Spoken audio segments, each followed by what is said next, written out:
ngongekho emthethweni kukhona intokazi yalapha ekuthiwa uJacinta yakwaZuma mangaphosisi abamsene nabanye kufanele sibaseke bonke labo kulawo ma-campaigns okuqeda konke lokho ngoba mina I'm making a call emphakathini ukuthi akudingi ukuthi ube namaqembu azepolitiki azogama ngenkinga yomphakathi.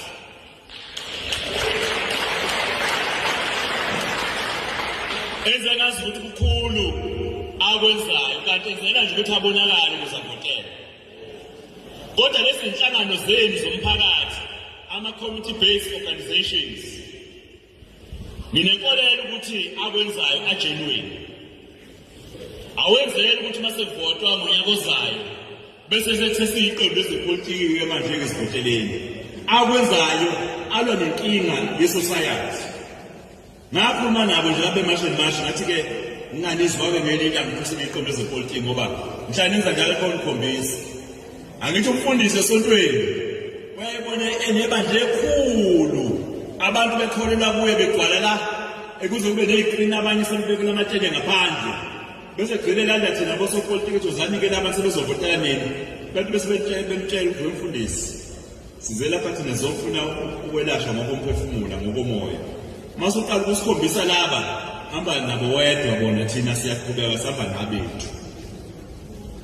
Manje-ke bese inhlangano ezomphakathi ngiyayiseka mina ekwenzayo okulisana nobugebengu. Kwaphela fanele sigcine imithetho nazo konke esikwenzayo. Ngathubeka kakhulu kulapha emashini mashi ngoba hayi ngeze kuba nogalagala lommeli owafika wachaza kahle chaza kahle umthetho ukuthi hayi umthetho uthi la umthetho ngathi hayi-ke kungcono uma ngabe niyiqonda into yomthetho ngoba konke fanele sikwenze ngaphansi kwesisekelo somthetho. Nabo bonke abanye angibali bona kuphela kodwa nabo bonke abanye ababambisana nathi ukulwa nobugebengu nemikhuba ekhona emphakathini ngiyabaseka mina.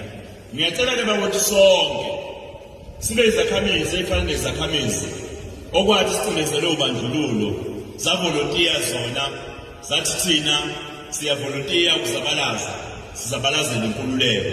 Manje-ke kufanele sizabalazele inkululeko